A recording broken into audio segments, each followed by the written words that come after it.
Islamic জলসা নয়, Islamic জলসা থেকে আমরা একটা মেসেজ দিতে চাই যে পশ্চিমবঙ্গ সহ সারা ভারত দেশে যে আজ থেকে একটা অরাজকতা চলছে। ইসলাম যে শান্তির ধর্ম, ইসলাম কোনো ধর্মের উপর আঘাতের কথা বলে না, ইসলাম কারোর ক্ষতির কথা বলে না, ইসলাম শান্তির বার্তা। সেই শান্তির জন্য সঠিক ইসলামকে জানার জন্য আজকে আমাদের এই সবার আয়োজন, যাতে আমরা ভারতবর্ষ আমাদের সংবিধান রক্ষা থাকে এবং হিন্দু মুসলিম আমরা ভাই ভাই একসঙ্গে আমরা চলতে পারি এবং একসঙ্গে বসবাস করতে পারি। ধর্ম যে কথা আমাদের শেখায়, সেটাই আমাদের এই মেসেজ আমাদের এখান থেকে দেওয়া।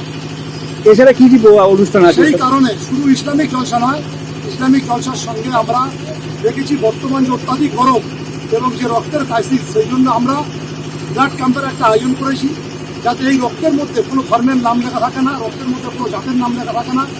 আমার রক্ত কার লাগবে, কার রক্ত আমার লাগবে আমরা কেউ জানি না। তাই এই কুহার মধ্যে 40 ডিগ্রি তাপমাত্রার মধ্যেও অলরেডি আমাদের 100 জনের নাম চলে এসছে।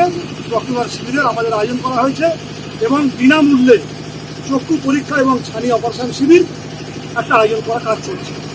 আপনার নাম? আমার নাম আব্দুল হক। আপনি কি এতে আছেন? এতে আমি মসজিদ কমিটির একজন সদস্য।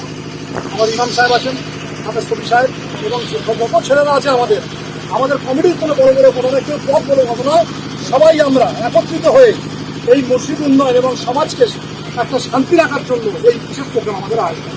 মঞ্চের উপরে উঠে দাঁড়িয়ে ওমরে ফারুক রাদিয়াল্লাহু তাআলা আনহুকে জড়িয়ে ধরে উপস্থিত জনগণের দিকে তাকিয়ে বললেন, ভাই, আমাদের খলিফা ওমরে ফারুক রাদিয়াল্লাহু তাআলা আনহু উনি নির্দোষী, ওনার কোনো দোষ নাই, ওনার কোনো দোষ নাই, দোষী আমি, দোষী আমি, দোষী আমি।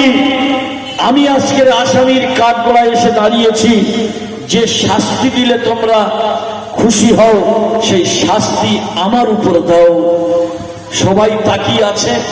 তুমি যখন দোষী, তুমি তখন সঠিক সময় মানলে না কেন? আর এর মধ্যে রহস্যটা কি বলো? জানতে পারিনি। তবে ভাই, আমি ইচ্ছাকৃত ভাবে আমি কিন্তু ওই মূর্তির কানের ডগা ভাঙিনি। এর পিছনে একটা রহস্য আছে।